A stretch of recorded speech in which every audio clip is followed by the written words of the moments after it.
Because I somehow became the poop guy and talk about digestion all the time, I hear from a lot of people that'll tell me, oh man, I went to this other country, I got horrible food poisoning, and I've never been the same since. And because this is pretty much what happened to me, I kind of wanted to share in this video kind of how things can go wrong once there's a food poisoning episode, and sometimes these issues don't show up for a while. And I had some significant problems. I lost my voice for 8 years. It took me 8 years and 23 doctors couldn't figure out what was going on. It took me a long time to find my answers. So if I can help some people understand some things that can go wrong, maybe they can find their answers a little bit sooner. Let's jump in. TC Hale is not a doctor and does not claim to be a doctor or licensed in any type of medical field. Don't be an idiot and use anything heard on the show as medical advice. This information should be used for educational purposes only, and you should contact your doctor for any medical advice. Now get off me. Now keep in mind that I don't know for absolute fact that everything that I'm going to explain to you here is exactly what happened to me. I'm not a doctor. I'm not telling anybody what they should do or take or not take. I just want to share my experience, and keep in mind that this is what took me from being a professional stand-up comic to now a natural health author. And it was just because I had to go through so much to figure out my own answers, and I learned so much along the way that I thought it'd be fun to share what I learned with other people. And it's turned out to be a pretty good time. But it didn't start out with a good time, because what happened was I was dating this new girl, and she thought it'd be a great idea to cook dinner for me, and it was delicious. It didn't go well. I was in bed for a week. So I still can't eat scallops to this day. But I got some significant food poisoning, and I was sick for a week, but then I was okay. I was like, oh, I'm better, and everything's just fine. But then I started to have more gas. And when I had more gas, I was like, oh, well, I'm going to take some of these chewable antacid things and get rid of this gas so I don't foul up the whole room and get kicked out of the car. So I started taking some antacids, and antacids work by reducing the acid in the stomach. They neutralize those acids. And what the problem created for me was then I started having heartburn and reflux. And so I went to my doctor. I was like, oh, I got this reflux. And he's like, oh, good, I got these PPIs. You can just take those and that'll take care of that heartburn for you. So I started taking PPIs like millions of people do, and what the PPIs do is they restrict this stomach from making hydrochloric acid, so then that acid doesn't come back up and burn us and give us all of that heartburn.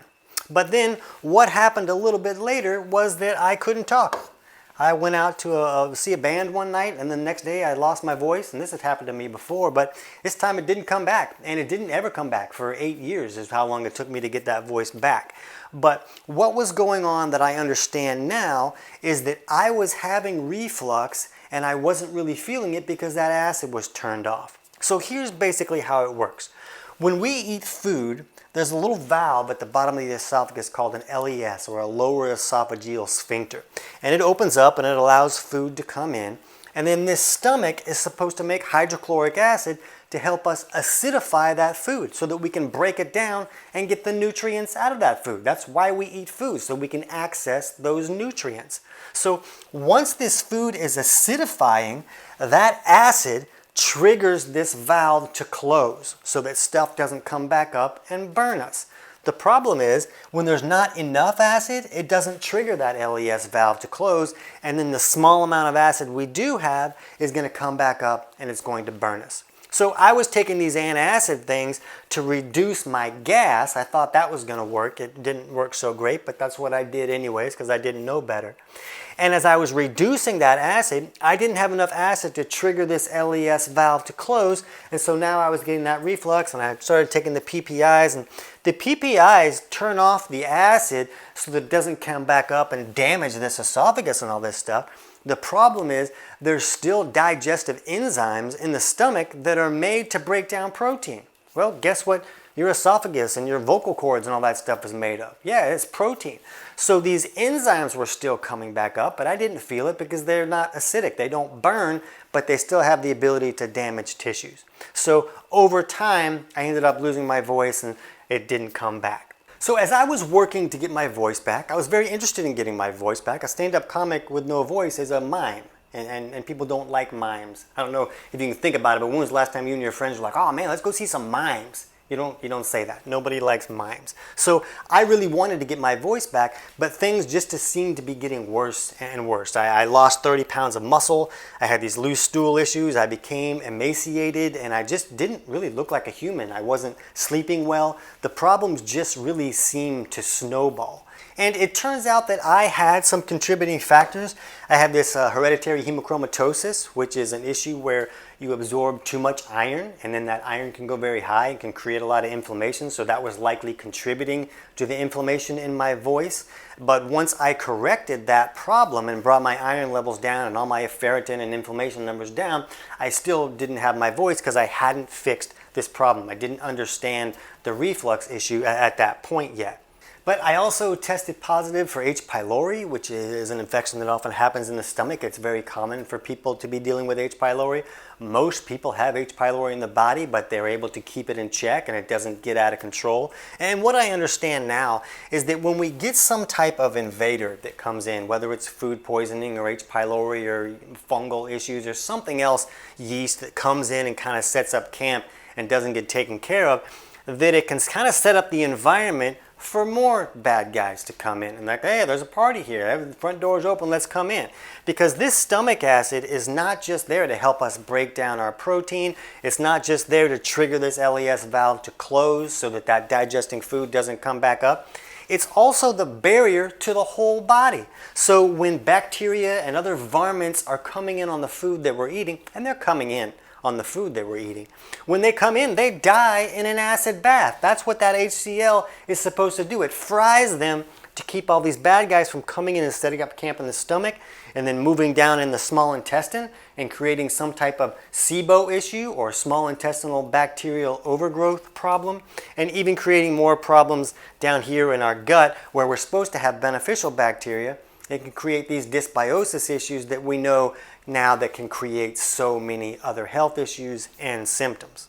And we also know that H. pylori has the ability to restrict your ability to create HCl. And a lot of other bacteria have a waste product that is alkaline. So if they get set up here in the stomach, their waste product becomes alkaline and it alkalizes that stomach even more. And this can become a big problem because we're supposed to acidify this food here in the stomach with this HCl so that we can break it down and get the nutrients out of that food. And then that acidic product leaves the stomach and it comes down here into the duodenum.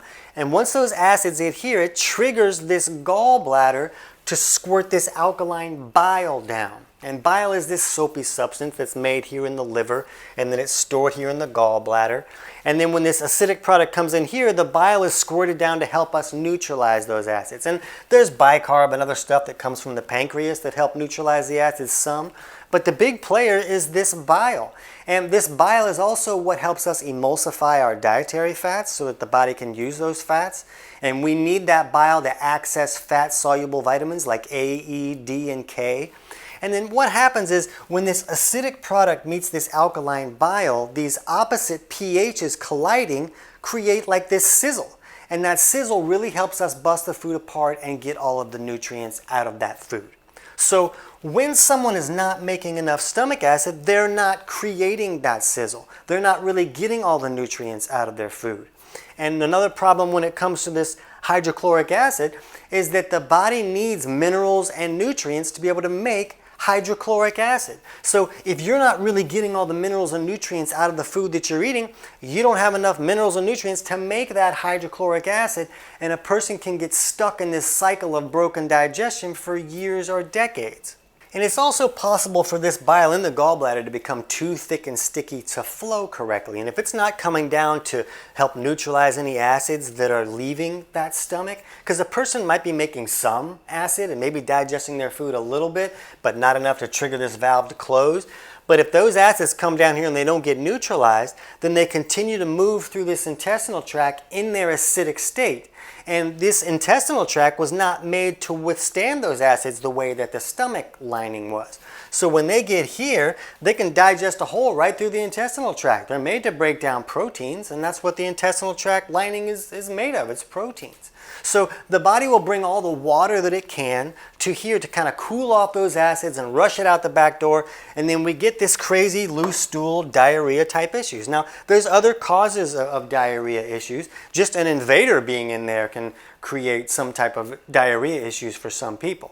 But it's possible that this is what was creating the loose stool issues for me. And when stools are loose and you're just eating and then having diarrhea, you're not really assimilating any nutrients. Things are running through there too fast to really assimilate anything. And so here comes some emaciated, lose 30 pounds of muscle situation because I'm not really accessing the nutrients in what I'm eating. It's all running through there too quickly. I don't have enough stomach acid to really break it down in the first place. And maybe there was an overgrowth that was creating the diarrhea. Maybe it was the lack of bile flow. This bile can become thick when stress hormones go high, like estrogen and such. And stress hormones can go high when the body doesn't have enough resources to run all the functions that it needs to run. And those stress hormones can kind of help the body operate a little bit better when it doesn't have everything it needs. But those stress hormones are only supposed to go high temporarily for a short stress response. They're not supposed to stay high all the time. And when they do, they can thicken up bile so that it's not flowing correctly. And of course, then I wasn't sleeping at all. And if you've ever had insomnia, it sucks. It's the worst. You're not even a human when you can't sleep. And what I understand now is that it was Dr. Emanuel Rivisi who helped us understand that there's a natural circadian rhythm at the cellular level. So during the day, we should be what's called in a catabolic state. And that's where the body is very good at creating energy and keeping us going all day, but it's also very good at breaking down tissues and getting rid of metabolic waste so that those tissues and cells can be rebuilt and renewed.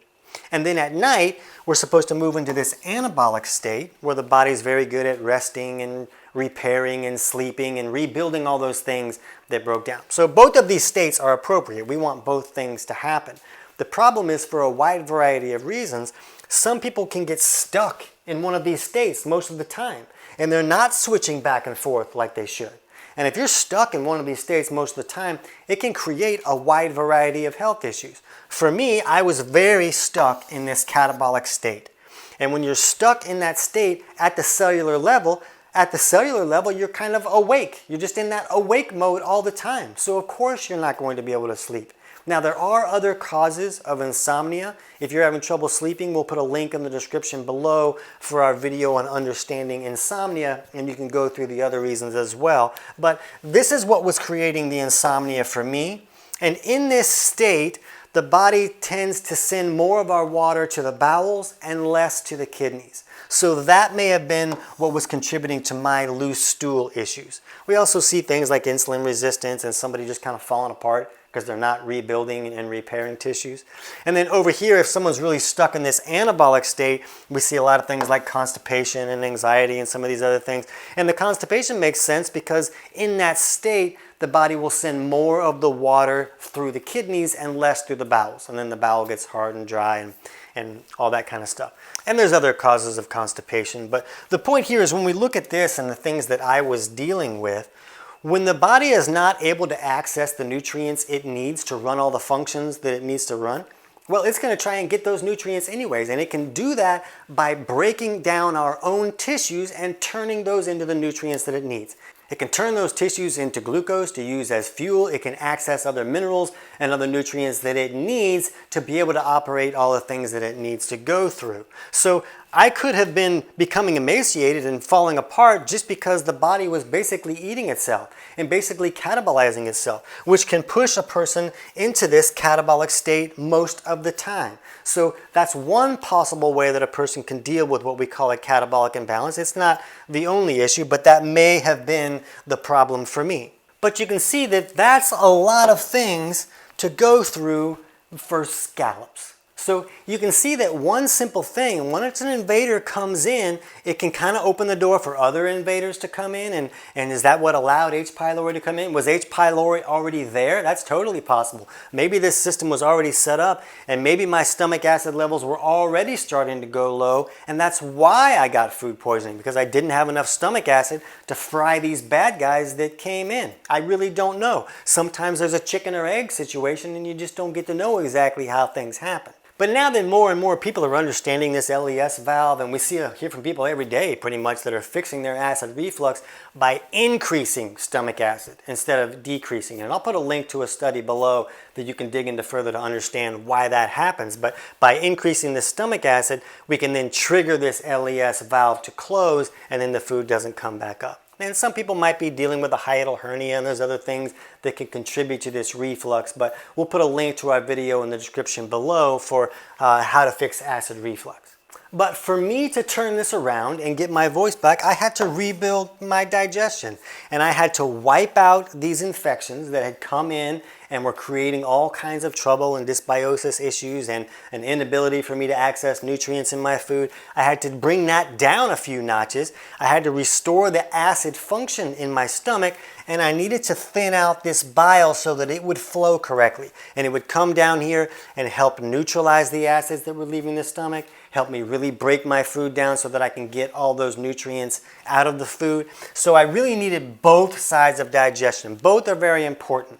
And a first step for you might be to figure out, are either of these sides of digestion not working for me? So we'll put a link in the description below for our videos on 10 signs of low stomach acid and 10 signs of poor bile flow, so you can go through those and get an idea. Is this maybe what's going wrong, and do I need to fix these things to correct all these symptoms that have been showing up since I had my food poisoning episode?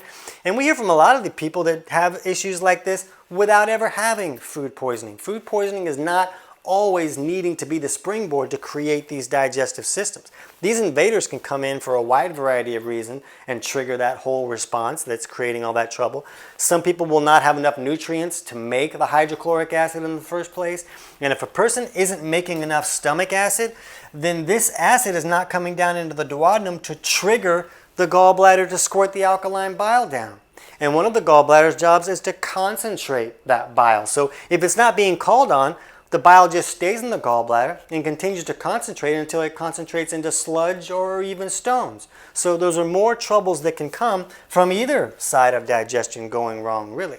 But it should be obvious to you by now that there's not just a step to take after you've had food poisoning to fix everything, because it's going to really be different from person to person. I had all these other factors going on. I had a sinus infection that was feeding down into my stomach. I would fix these things, but then it would come back a few months later because somehow I had had these infections come up into the sinuses and they were just draining down into my stomach and repopulating here. So each person is going to have different things that they need to look at their own physiology and what's going on to understand the steps that are going to be right for them. I can't tell you steps to take because I don't know your situation. But my book, Kick Your Fat in the Nuts, chapters 3 and 4, will walk you through steps you can take to figure out which aspects of digestion are not working correctly and steps you can take to correct that. And the book is available on Amazon, but I'm going to put a link in the description below so you can get the whole thing totally for free. It'll just walk you through that process. And it also walks you through some simple self-tests that you can do at home using tools you can pick up at a pharmacy or a health food store to get an idea. Am I leaning too far on that anabolic or catabolic side? And is that maybe what's creating some of the issues that I'm dealing with? But the biggest thing to understand is that it's really not about finding a remedy. What remedy is going to fix my digestive symptom? Because each digestive symptom can have 3 or 4 different underlying causes that can create it. And it's going to be different from person to person. So instead of looking for a remedy, you really need to look at you and find out what's going on with you and your body to know which steps are going to help you the most. So right now, to get an idea, maybe if stomach acid is too low, jump over and check out our video on 10 signs of low stomach acid to get more insights to see if that might be an issue for you. I can't wait to hear about your results.